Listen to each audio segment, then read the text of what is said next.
Number 7. Take a look at the cover. They're hiding.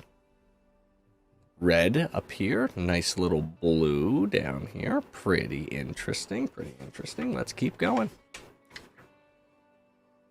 Things go from bad to worse for Court Farzala and the crew of the vessel on their secret diplomatic mission as vicious saboteurs attack and dangerous creatures emerge from the darkness.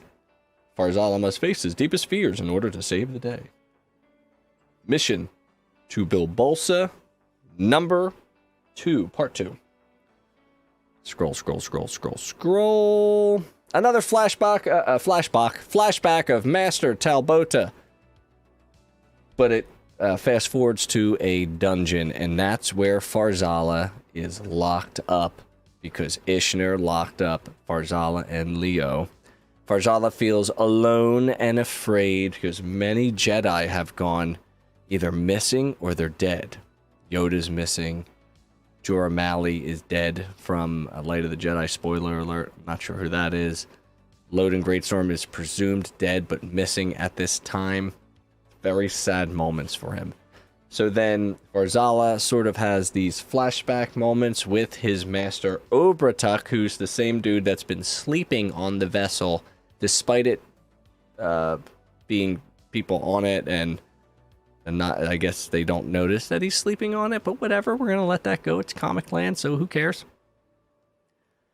The lesson in the first flashback is that fear is not the enemy. It then jumps back to the vessel, back to the saboteurs. Jabba does not want the Republic to help Skarbata. He's trying to make a political move. Affy and Court continue to hide. We go back in time. The lesson here is we must learn of fear, the concept of fear, to overcome it. We go back to the now. Farzala reaches out with the Force. Affy sets a distraction and bonks him on the head. Bonk. Smashes his teeth out of the face here. Not good. Then Arbatak is thousands of years old and has had many Padawans. It's very cosmic. It's very interesting. And this sort of helps Farzala come up with the strength to clash the cages and ultimately escape the dungeon. Meanwhile, galactic data file. We have the Hutts. We have Nalhata, Narshada, Hutt ships, planets of Hutt space, Skarbata, Jabba, and Gracchus. So Jabba is trying to make a play on Skarbata, and Skarbata's not having it right now, or they actually don't know what's happening just yet, so we'll get to that. So the Hutt history on the galactic data file I thought was pretty nifty. Story, back to the story. On the vessel, Court bests his man. Gotcha. Affy sneaks up on another. Gotcha. The robot assassin droid sneaks up on Affy. Oops. Gotcha. Geode starts moving the ship. And we flash back to the dungeons. Farzala and Leo escape on the back of some slimy octopus-type creature, I guess.